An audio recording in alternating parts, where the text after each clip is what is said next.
Lección número 11, para el 13 de diciembre de 2025, Morando en la Tierra, sábado 6 de diciembre, para memorizar. La respuesta amable calma la ira, pero la agresiva provoca el enojo. Proverbios capítulo 15, verso 1. La vida comunitaria puede originar disputas y tensiones. Esto es especialmente cierto en una comunidad como la Iglesia, donde personas de diferentes orígenes, estratos sociales y culturas trabajan juntas con un propósito común. Esta semana estudiaremos Josué capítulo 22 y un desafío que surgió de un gran malentendido entre el pueblo. Al principio del libro, Josué ordenó a las tribus del este que cruzaran el Jordán y participaran en la conquista junto con las tribus del oeste del Jordán. Josué capítulo 1 versos 12 al 18. Ahora que la tarea estaba cumplida, eran libres de regresar a su territorio. Sin embargo, en su camino de retorno, al llegar a los límites del Jordán, construyeron un altar que despertó preocupación entre las tribus del este. ¿Por qué es peligroso arribar a conclusiones apresuradas acerca de comportamientos de los demás?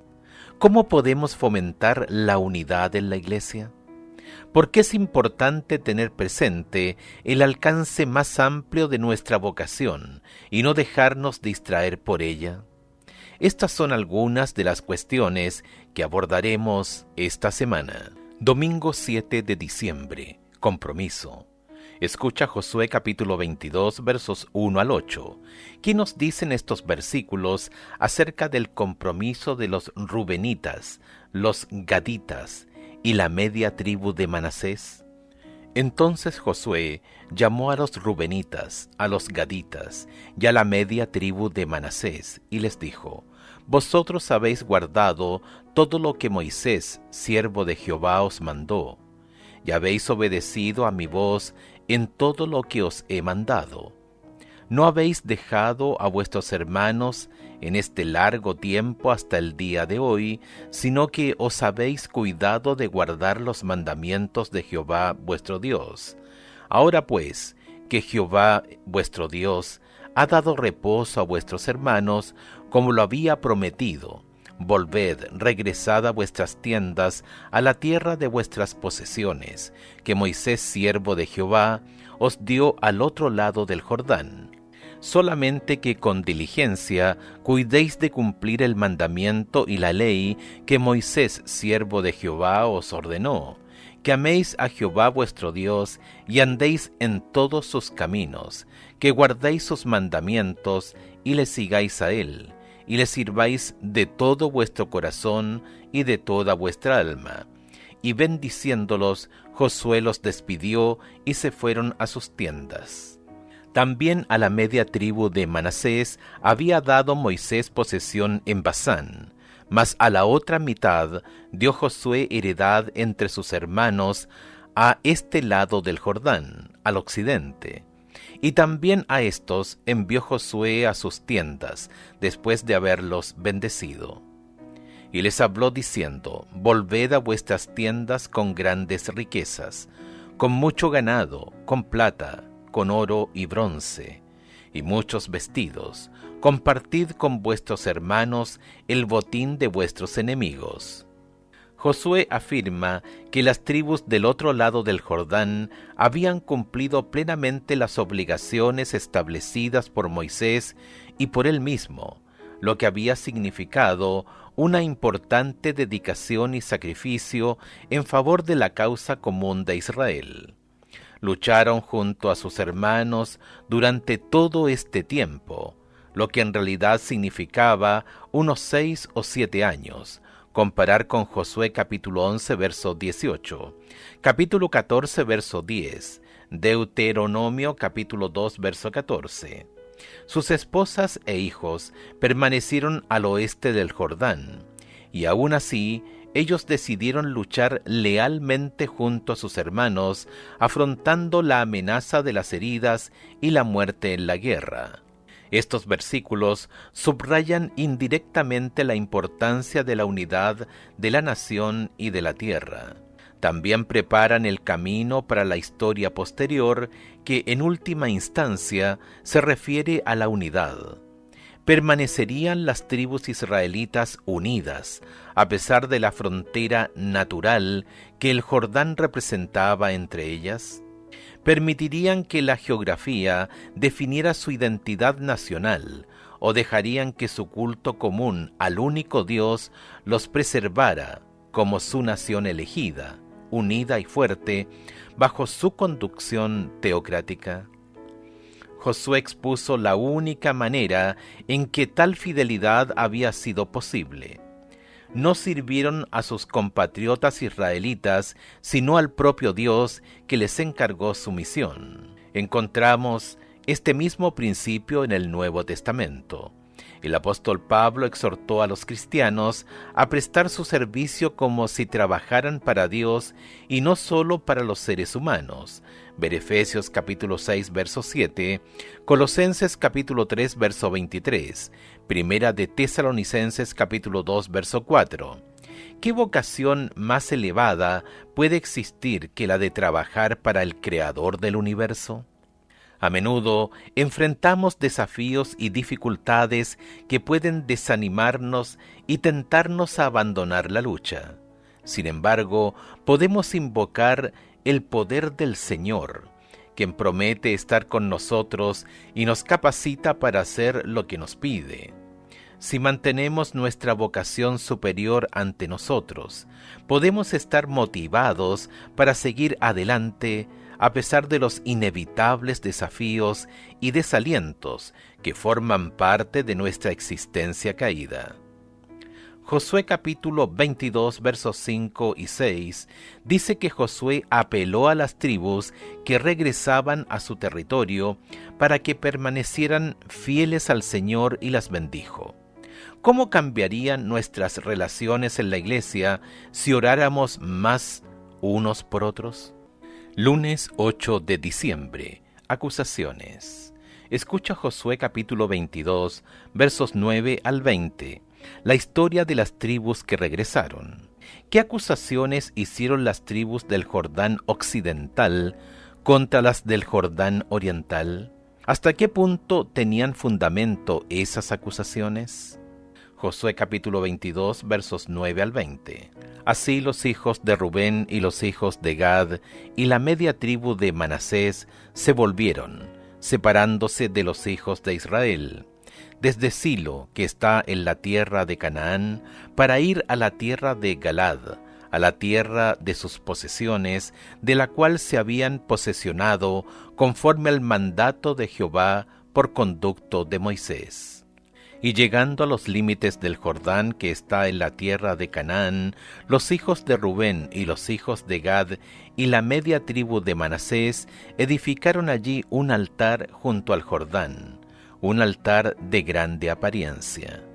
Y los hijos de Israel oyeron decir que los hijos de Rubén y los hijos de Gad y la media tribu de Manasés habían edificado un altar frente a la tierra de Canaán, en los límites del Jordán, del lado de los hijos de Israel. Cuando oyeron esto los hijos de Israel, se juntó toda la congregación de los hijos de Israel en Silo, para subir a pelear contra ellos.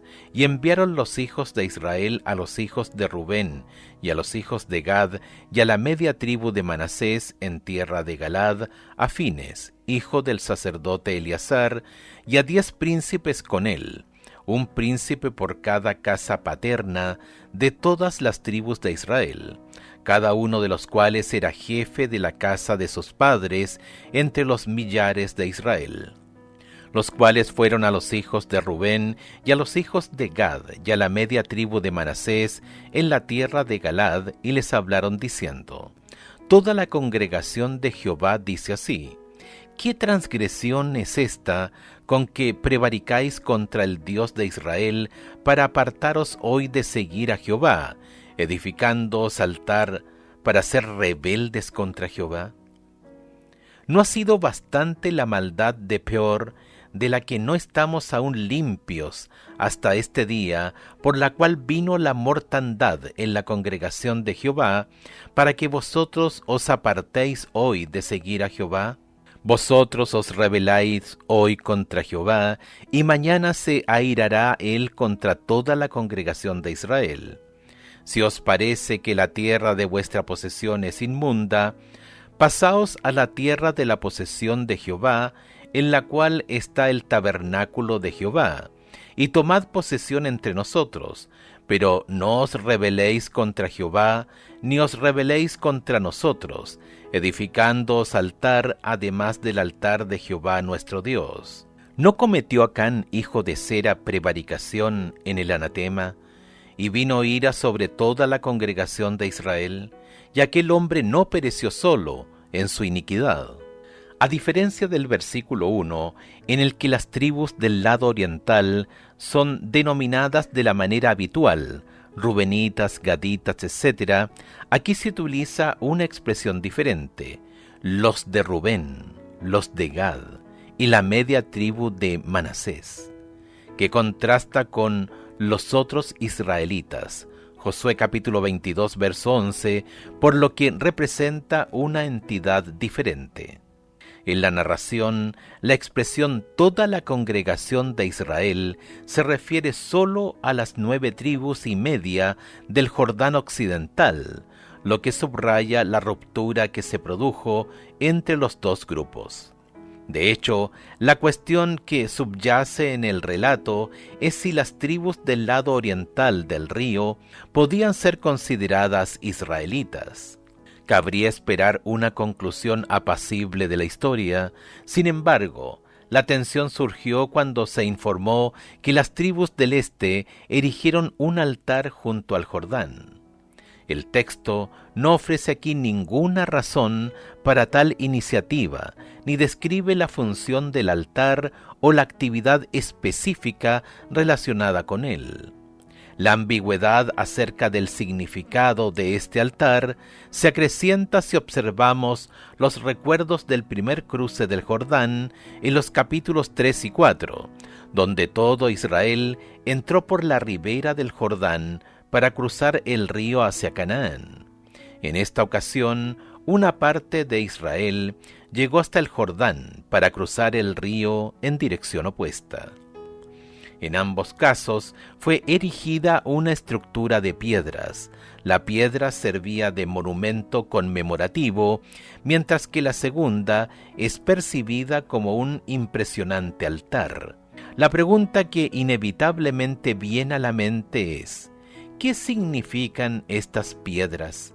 Comparar con Josué capítulo 4 versos 6 y 22. ¿Fue este altar construido para realizar allí sacrificios o es solo un monumento conmemorativo? ¿Estaban estas otras tribus empezando a caer en la apostasía? El hecho de no consultar con Josué, Eleazar o los líderes de las tribus dio lugar a un malentendido que pudo desembocar en un terrible conflicto. ¿A qué se refiere Jesús y Pablo cuando nos exhortan a no juzgar a los demás? Escucha Lucas capítulo 6, verso 37, Juan capítulo 7, verso 24, Primera de Corintios capítulo 4, verso 5. ¿Por qué es tan fácil arribar a conclusiones erróneas acerca de las motivaciones de otras personas? Lucas capítulo 6, verso 37. No juzguéis y no seréis juzgados, no condenéis y no seréis condenados, perdonad y seréis perdonados. Juan capítulo 7, verso 24. No juzguéis según las apariencias, sino juzgad con justo juicio. Primera de Corintios capítulo 4, verso 5. Así que no juzguéis nada antes de tiempo, hasta que venga el Señor, el cual aclarará también lo oculto de las tinieblas y manifestará las intenciones de los corazones. Martes 9 de diciembre. Perseguidos por el pasado. Escucha nuevamente Josué capítulo 22, versos 13 al 15, a la luz de Números capítulo 25. ¿Por qué los israelitas eligieron a Finés como jefe de la delegación enviada a las 2,5 tribus? Josué capítulo 22, versos 13 al 15. Y enviaron los hijos de Israel a los hijos de Rubén y a los hijos de Gad y a la media tribu de Manasés en tierra de Galad, a Finés, hijo del sacerdote Eleazar, y a 10 príncipes con él, un príncipe por cada casa paterna, de todas las tribus de Israel, cada uno de los cuales era jefe de la casa de sus padres entre los millares de Israel, los cuales fueron a los hijos de Rubén y a los hijos de Gad y a la media tribu de Manasés en la tierra de Galad, y les hablaron diciendo. Números capítulo 25. Moraba Israel en Sittim, y el pueblo empezó a fornicar con las hijas de Moab, las cuales invitaban al pueblo a los sacrificios de sus dioses, y el pueblo comió y se inclinó a sus dioses. Así acudió el pueblo a Baal-peor, y el furor de Jehová se encendió contra Israel. Y Jehová dijo a Moisés: Toma a todos los príncipes del pueblo, y ahórcalos ante Jehová delante del sol, y el ardor de la ira de Jehová se apartará de Israel. Entonces Moisés dijo a los jueces de Israel: Matad cada uno a aquellos de los vuestros que se han juntado con Baal-peor. Y aquí un varón de los hijos de Israel vino y trajo una madianita a sus hermanos, a ojos de Moisés y de toda la congregación de los hijos de Israel, mientras lloraban ellos a la puerta del tabernáculo de reunión. Y lo vio Finés, hijo de Eleazar, hijo del sacerdote Aarón, y se levantó de en medio de la congregación, y tomó una lanza en su mano, y fue tras el varón de Israel a la tienda, y los traspasó a ambos, al varón de Israel y a la mujer por su vientre, y cesó la mortandad de los hijos de Israel. Y murieron de aquella mortandad 24,000. Entonces Jehová habló a Moisés diciendo: Finés, hijo de Eleazar, hijo del sacerdote Aarón, ha hecho apartar mi furor de los hijos de Israel, llevado de celo entre ellos, por lo cual yo no he consumido en mi celo a los hijos de Israel. Por tanto, diles: he aquí yo establezco mi pacto de paz con él, y tendrá él y su descendencia después de él el pacto del sacerdocio perpetuo, por cuanto tuvo celo por su Dios e hizo expiación por los hijos de Israel. Y el nombre del varón que fue muerto con la madianita era Simri, hijo de Salu, jefe de una familia de la tribu de Simeón. Y el nombre de la mujer madianita muerta era Cosbi, hija de Sur, príncipe de los pueblos, padre de familia en Madián. Y Jehová habló a Moisés diciendo: Hostigad a los madianitas y heridlos, por cuanto ellos os afligieron a vosotros con sus ardides, con que os han engañado en lo tocante a Baal-peor y en lo tocante a Cosbi, hija del príncipe de Madián, su hermana, la cual fue muerta el día de la mortandad por causa de Baal-peor. Antes de dar crédito a los rumores acerca de lo que podía ser interpretado como una declaración de independencia, las 9,5 tribus, denominadas 2 veces como los hijos de Israel, enviaron una delegación para aclarar la intención y el significado del altar. La comitiva estaba encabezada por Finés, hijo del sumo sacerdote Eleazar, quien sucedería a Esdras tras su muerte. Josué capítulo 24, verso 33. Finés ya había adquirido cierta notoriedad como el sacerdote que puso fin al libertinaje de Israel en Baal-peor. Números capítulo 25. Lo vio Finés, hijo de Eleazar, hijo del sacerdote Aarón, y se levantó de entre la congregación. Tomó una lanza en su mano, y fue tras el israelita a la tienda, y alanceó al hombre y a la mujer por sus vientres, y cesó la mortandad de los israelitas. Números capítulo 25, versos 7 y 8. Fines seguramente tenía alguna influencia. Los otros emisarios eran representantes de las 9 tribus y media que estaban al oeste del Jordán, cada uno de ellos jefe de una familia, literalmente jefe de la casa de su padre, de entre las tribus de Israel. La delegación inició la acusación de sacrilegio y rebelión con la fórmula profética oficial, dice así. La diferencia aquí fue que no era el Señor quien hablaba, sino toda la congregación del Señor. Josué capítulo 22, verso 16. La comitiva lanzó la acusación de que Israel había cometido prevaricación, traición y rebelión. El término traducido aquí como transgresión es la misma palabra hebrea que se utilizó para describir el pecado de Acán, Josué capítulo 7, verso 1, y que aparece varias veces en los 5 primeros libros de Moisés. Por ejemplo, Levítico capítulo 5, verso 15, capítulo 6, verso 2, Números capítulo 5, versos 6 y 12.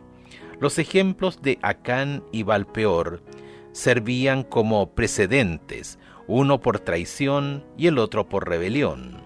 También expresaban el temor de las 9 tribus y media de que el acto de construir un altar no autorizado condujera a la apostasía, la idolatría y la inmoralidad, lo que provocaría la ira del Señor sobre toda la nación. Todos hemos tenido experiencias negativas que tienden a determinar nuestra manera de afrontar incidentes similares en el futuro. ¿Cómo puede la gracia de Dios ayudarnos a que esas experiencias pasadas no determinen la forma en que tratamos a nuestro prójimo en el presente? Miércoles 10 de diciembre. Una respuesta amable. Escucha Josué capítulo 22, versos 21 al 29, a la luz de Proverbios capítulo 15, verso 1. ¿Qué podemos aprender de la respuesta de las tribus orientales? Josué capítulo 22, versos 21 al 29.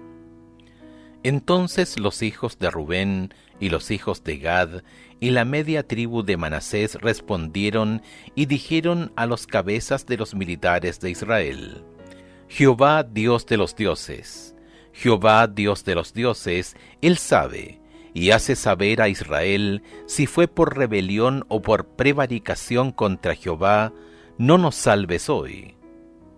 Si no hemos edificado altar para volvernos de en pos de Jehová, o para sacrificar holocausto u ofrenda, o para ofrecer sobre él ofrendas de paz, el mismo Jehová nos lo demande. Lo hicimos más bien por temor de que mañana vuestros hijos digan a nuestros hijos: ¿qué tenéis vosotros con Jehová Dios de Israel? Jehová ha puesto por lindero el Jordán entre nosotros y vosotros. Oh hijos de Rubén e hijos de Gad, ¿no tenéis vosotros parte en Jehová?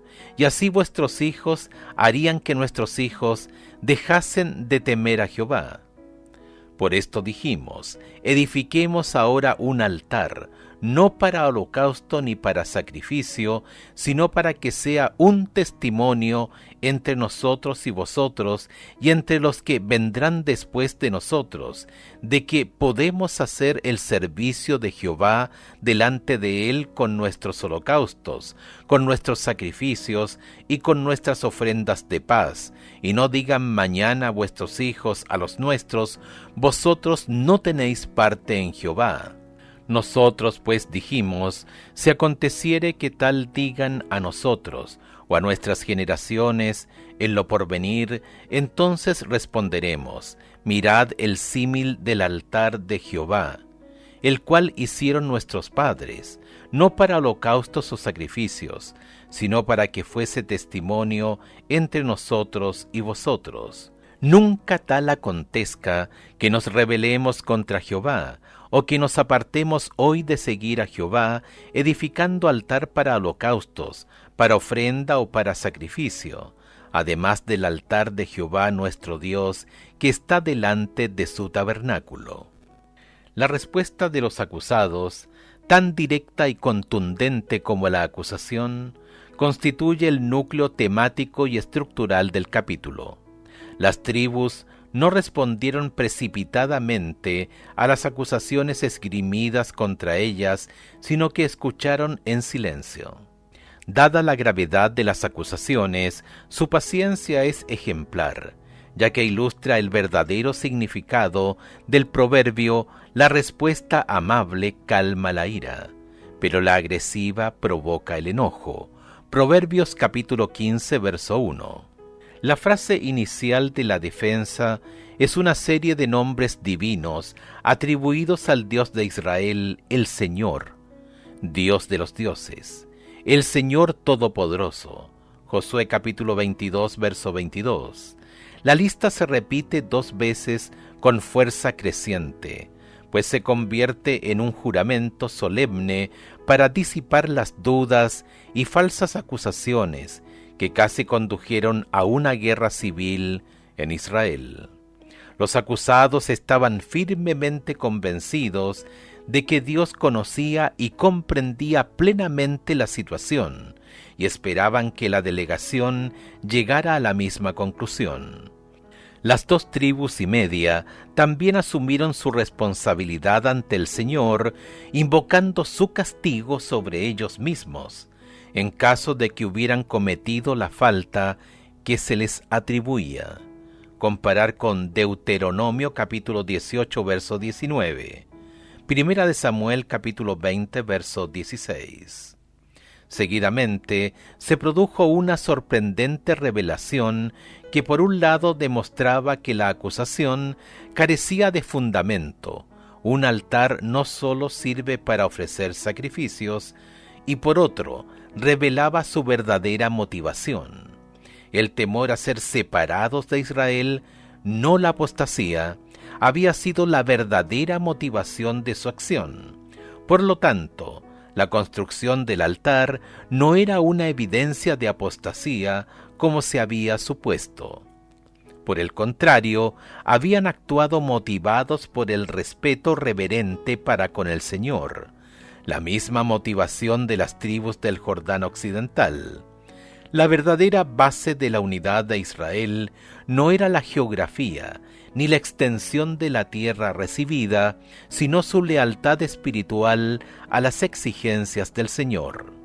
La genuina preocupación de las tribus que residían al oeste del río también se puso de manifiesto cuando expresaron su auténtica alegría al comprobar la inocencia de las tribus del este. En lugar de sentirse derrotados por los argumentos de sus hermanos, mostraron auténtico regocijo porque sus sospechas resultaron erróneas. Se evitó así la guerra civil en Israel y se preservó la unidad de la nación. ¿Cómo manejas las falsas acusaciones? Comparte algunos de los principios que guían tu actitud. Para ello consulta el Salmo 37, versículos 3 al 6 y versos 34 y 37. Salmo 37, versos 3 al 6. Confía en Jehová y haz el bien, y habitarás en la tierra, y te apacentarás de la verdad. Deleítate asimismo en Jehová, y Él te concederá las peticiones de tu corazón. Encomienda a Jehová tu camino, y confía en Él, y Él hará.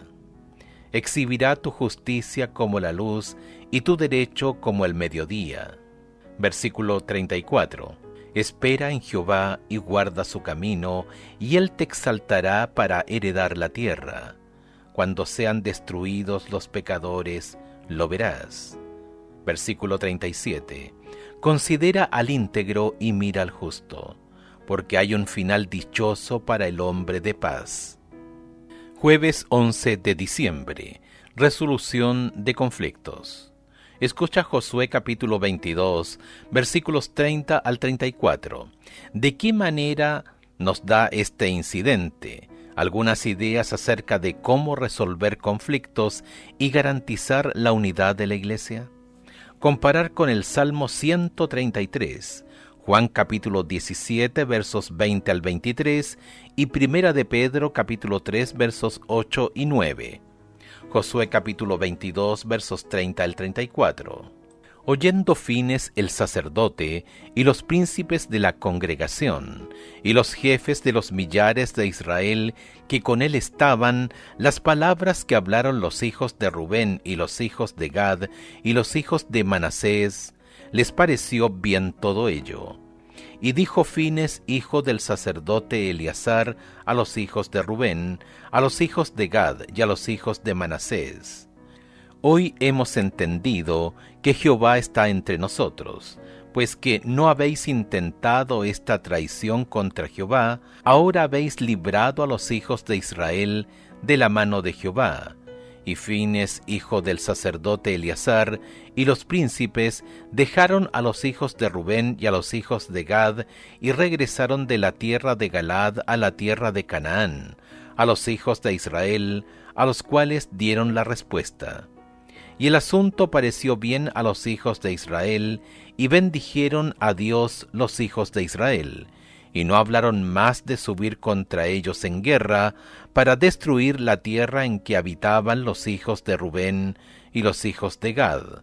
Y los hijos de Rubén y los hijos de Gad pusieron por nombre el altar Ed, porque testimonio es entre nosotros que Jehová es Dios.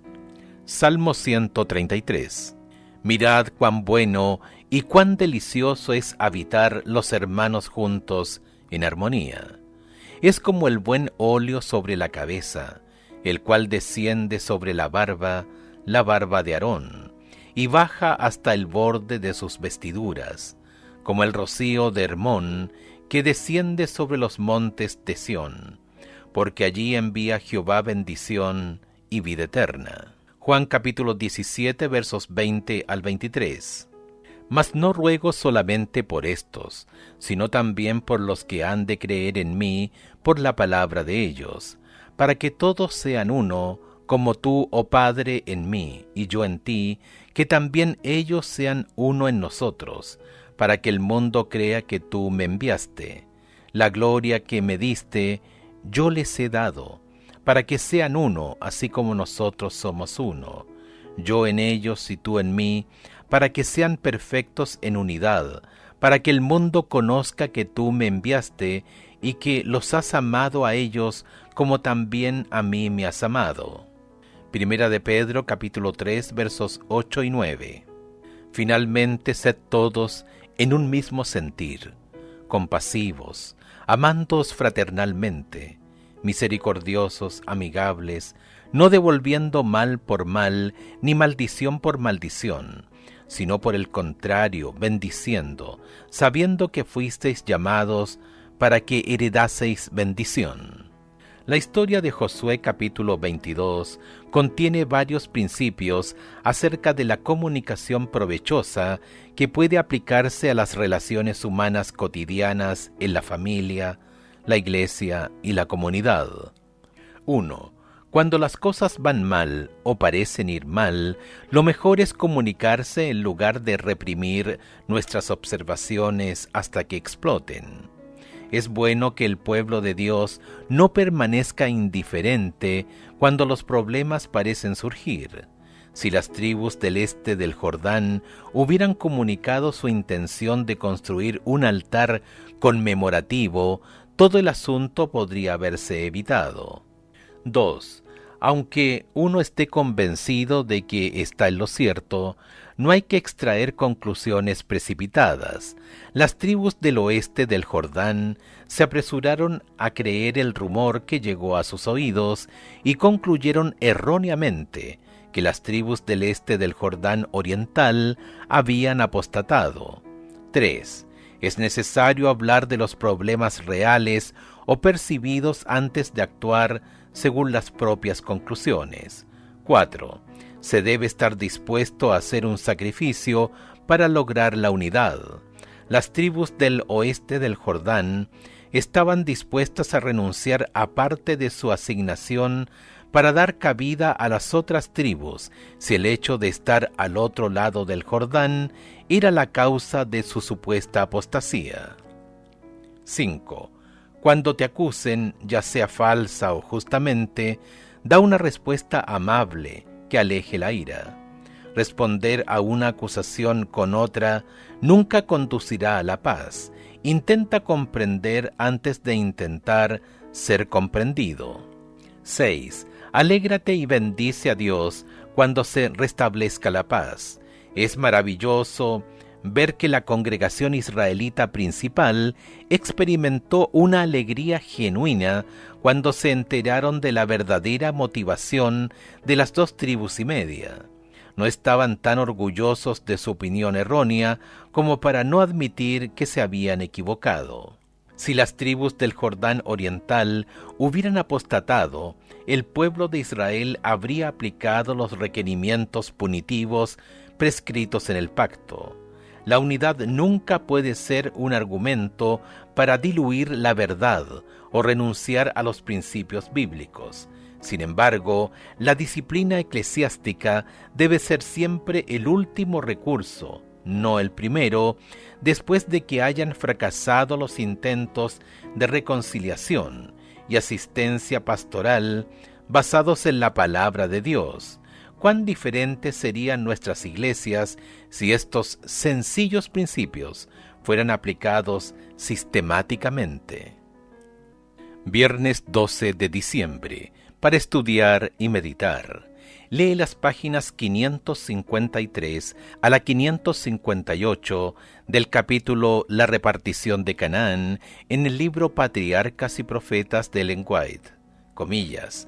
Si bien es importante, por un lado, que se evite la indiferencia al tratar con el pecado, es igualmente importante, por otro lado, que se eviten los juicios duros y las sospechas infundadas. La prudencia manifestada por los hijos de Rubén y sus compañeros es digna de imitación. En tanto que se esforzaban sinceramente por hacer progresar la causa de la verdadera religión, fueron juzgados erróneamente y censurados con severidad, pero no manifestaron resentimiento. Escucharon con toda cortesía y paciencia los cargos que sus hermanos les hacían antes de tratar de defenderse, y luego les explicaron ampliamente sus móviles y demostraron su inocencia. Así se arregló amigablemente la dificultad que amenazaba tener tan graves consecuencias. Aun cuando se los acuse falsamente, los que están en lo justo pueden permitirse tener calma y ser considerados. Dios conoce todo lo que los hombres no entienden o interpretan mal, y con toda confianza podemos entregarle nuestro caso. Él vindicará la causa de los que depositan su confianza en Él, tan seguramente como sacó a luz la culpa de Acán. Los que son movidos por el Espíritu de Cristo poseerán la caridad, que todo lo soporta y es benigna. Dios quiere que haya unión y amor fraternal entre su pueblo. En la oración que elevó Cristo precisamente antes de su crucifixión, pidió que sus discípulos fueran uno como Él era con el Padre, para que el mundo creyera que Dios le había enviado. Esta oración conmovedora y admirable llegaba a través de los siglos hasta nuestros días, pues sus palabras fueron: «Mas no ruego solamente por estos, sino también por los que han de creer en mí por la palabra de ellos». Juan capítulo 17, verso 20. Aunque no hemos de sacrificar un solo principio de la verdad, debemos procurar constantemente ese estado de unidad. Ellen White, Patriarcas y Profetas, página 557 y 558. Preguntas para dialogar. 1. ¿Cómo puede ayudarnos la exhortación de Pablo a estimar a los demás como mejores a ustedes mismos? Filipenses capítulo 2, verso 3. A no atribuir maldad infundadamente a nuestros hermanos en la fe. 2. ¿Por qué a menudo reaccionamos de forma exagerada ante una situación debido a nuestros fracasos o errores pasados? ¿Cómo podemos evitar esto? 3. Analiza la importancia de escuchar el punto de vista de los demás. ¿Cómo podemos desarrollar en nuestra iglesia la disposición a escuchar? Comparar esto con Santiago capítulo 1, verso 19. 4. Vivimos en una sociedad en que las exigencias de la vida laboral, las responsabilidades familiares, los compromisos relacionados con la iglesia y otras obligaciones pueden parecer abrumadores. ¿Cómo puede el principio de hacer todo como para el Señor no solo hacernos más responsables, sino también darnos tranquilidad?